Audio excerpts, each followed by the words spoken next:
What's up everybody, Pete here from the Sunday Drive, and today we're changing the oil on my 2006 Honda Accord, so stay tuned.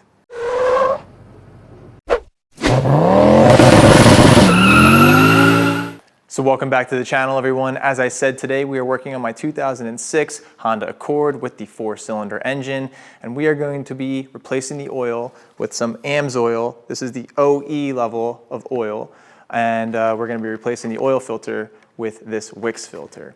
Now, all of the parts will be linked in the description below, and we are a dealer for AMSOIL, so anytime you use the code that's down there, it does help us out big time, so we greatly appreciate it. So let's get started. So the first thing you're going to want to do is pop the cap on top of your engine. Go ahead and unscrew that, and as you can see, this does identify the type of oil that should be going in this car, SAE 5 weight 20. Next, locate your dipstick. In my case, it's the orange handle, and you can go ahead and pull that out. But we don't need to pull it out all the way yet. We'll go ahead and use that to check the oil level after we refill everything. Now, we don't always want you to just take our word for it. There is a manual that usually comes with the car. Hopefully yours still has it. It's been quite a few years.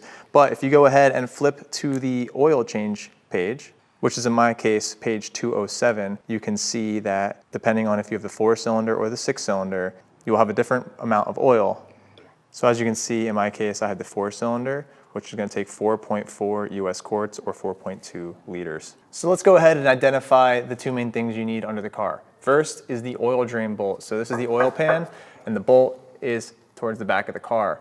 So we're going to remove that with a 17mm socket. Next up is your oil filter, which is up here. You can see I have a Wix filter in there already, and that is also in the back of the engine. So first, we're going to go ahead and drain the oil from this bolt hole. All right, so go ahead and bring your contaminant catching device. This is a sustainable contaminant holding capturing device, and go ahead and make sure that you're on loosening.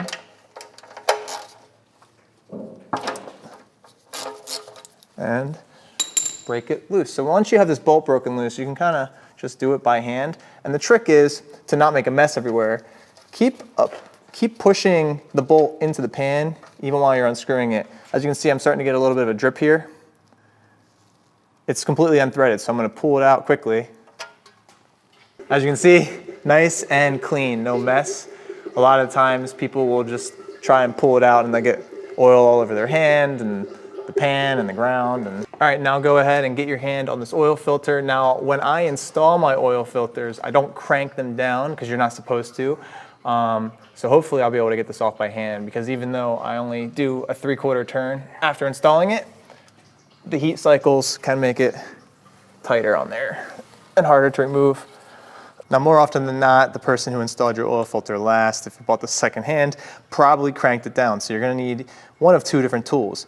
There's the tool that looks like a little like a little top hat for your filter. So you slide that on, and you would go ahead and use a wrench right here to twist it off. There's also this grip style tool, which is basically like a giant plier, and you can go ahead and grab the filter and really crank down on it and get that torque that you need. So I'll just show you how I would use this if I couldn't get the filter off. So in the case that I couldn't get my filter loose by hand, I would go ahead and squeeze it and just twist.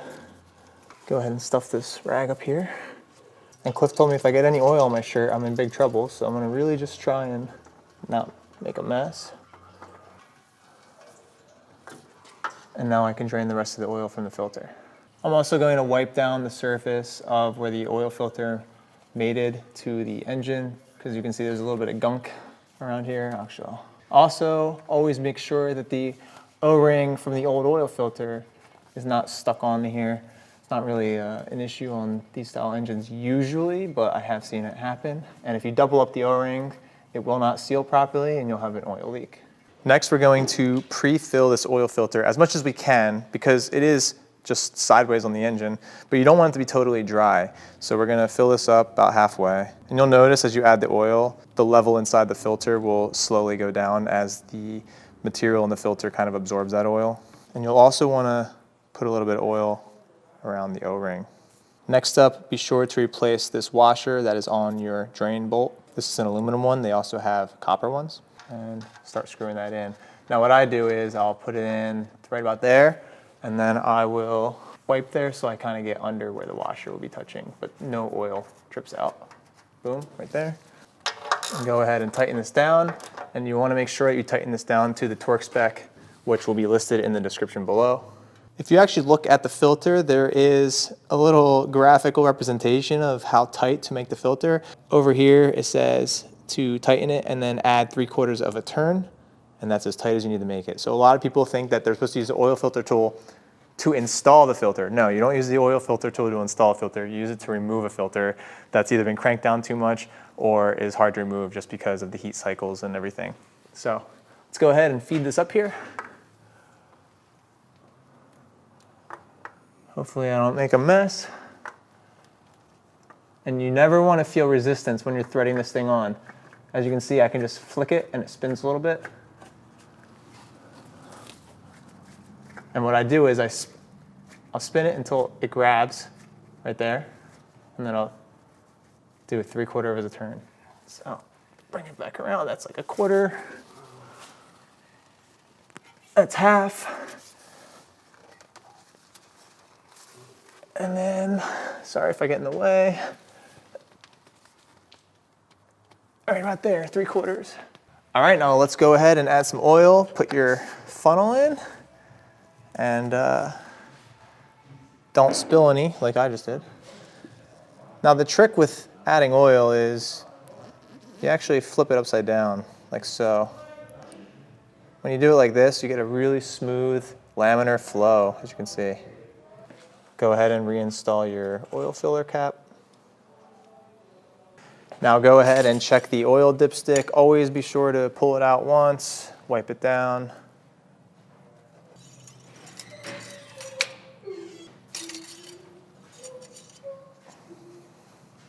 So what you're looking for here is you want to be between these two dots. If you're above this dot, then your oil level is too high. And if you're below this dot, your oil level is too low.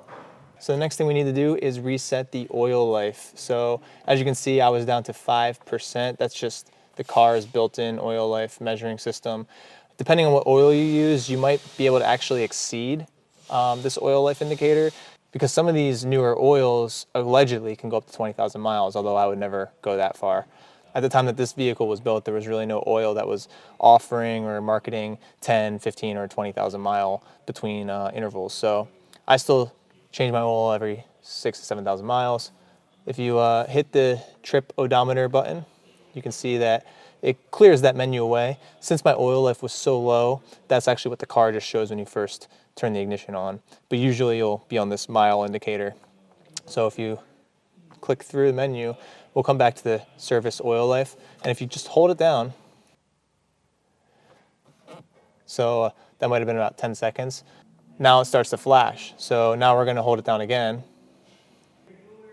And now you can see that we're at oil life 100%. So we are good to go. We have the oil life reset. We have fresh oil and filter in the car, and we checked our level. So if you followed all the steps to a T, you should end up with a Mustang. Okay, all jokes aside, that is how you change the oil on a 2006 Honda Accord. This should be pretty much similar for, or the same, for all 4-cylinder Hondas of this generation, and Acuras as well. They use the same engine in a lot of their vehicles, even some of their SUVs. As always, all the parts and tools will be linked in the description below. Anytime you make purchases of those parts or tools, it does help us out in a big way, so we greatly appreciate it. Be sure to check out what other videos we have on this vehicle, our Silverados, my Corvette, the Camaro, pretty much anything. There's a lot of how-tos that relate to all sorts of different makes and models, so you can really learn a lot. But as always, thank you for tuning in. We greatly appreciate it, and we'll hope to see you here next time.